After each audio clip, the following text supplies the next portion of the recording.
മത്തായി എഴുതിയ സുവിശേഷം 8-ാം അധ്യായം 18 മുതൽ 31 വരെയുള്ള തിരുവചനങ്ങൾ.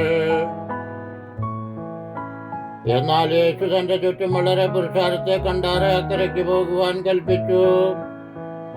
അന്ന് ഒരു ശാസ്ത്രി അവന്റെ അടുക്കൽ വന്നു, ഗുരു, നീ എവിടെ പോയാലും ഞാൻ നിന്നെ അനുഗമിക്കാമെന്ന് പറഞ്ഞു. യേശു അവനോട്, കുറുനരികൾക്ക് കുഴികളും ആകാശത്തിലെ പറവുകൾക്ക് കൂടുകളുമുണ്ട്, മനുഷ്യപുത്രനോ തലചായ്പാൻ ഇടമില്ല എന്ന് പറഞ്ഞു. ശിഷ്യന്മാരിൽ വേറൊരുത്തൻ അവനോട്, കർത്താവേ, ഞാൻ മുൻപേ പോയി എൻ്റെ അപ്പനെ അടക്കം ചെയ്യുവാൻ അനുവാദം തരണമെന്ന് പറഞ്ഞു. യേശു അവനോട്, നീ എൻ്റെ പിന്നാലെ വരിക, മരിച്ചവർ തങ്ങളുടെ മരിച്ചവരെ അടക്കം ചെയ്യട്ടെ എന്ന് പറഞ്ഞു. അവൻ ഒരു പടകിൽ കയറിയപ്പോൾ അവന്റെ ശിഷ്യന്മാർ കൂടെ ചെന്നു.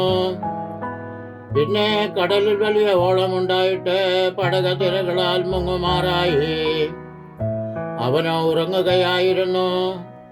അവർ അടുത്തു ചെന്ന്, കർത്താവെ, രക്ഷിക്കണമേ, ഞങ്ങൾ നശിച്ചു പോകുന്നു എന്ന് പറഞ്ഞ് അവനെ ഉണർത്തി.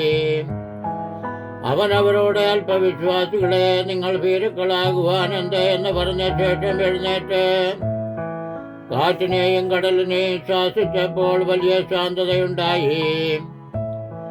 എന്നറിയാ മനുഷ്യർ അതിശയിച്ചു, ഇവൻ എങ്ങനെയുള്ളവൻ, കാറ്റും കടലും കൂടെ ഇവനെ അനുസരിക്കുന്നുവല്ലോ എന്ന് പറഞ്ഞു. അവനക്കരെ ഗദനേരുടെ ദേശത്ത് എത്തിയാറ് 2 ഭൂതഗ്രസ്തർ ശവക്കല്ലറകളിൽ നിന്ന് പുറപ്പെട്ട് അവനെ എതിരേറ്റു വന്നു. അവർ അത്യുഗ്രന്മാരായിരുന്നത് കൊണ്ട് ആർക്കും ആ വഴി നടന്നുകൂടാഞ്ഞു. അവർ നിലവിളിച്ചു, ദൈവപുത്ര, ഞങ്ങൾക്കും നിനക്കും തമ്മിലെന്ത്? സമയത്തിനു മുൻപേ ഞങ്ങളെ ദണ്ഡിപ്പിപ്പാൻ ഇവിടെ വന്നുപോയെന്ന് പറഞ്ഞു.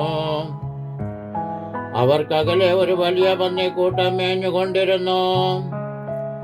ഭൂതങ്ങൾ അവനോട്, ഞങ്ങളെ പുറത്താക്കുന്നു എങ്കിൽ പന്നിക്കൂട്ടത്തിലേക്ക് അയക്കണമെന്ന് അപേക്ഷിച്ചു. പാറയ്ക്കുമോർ.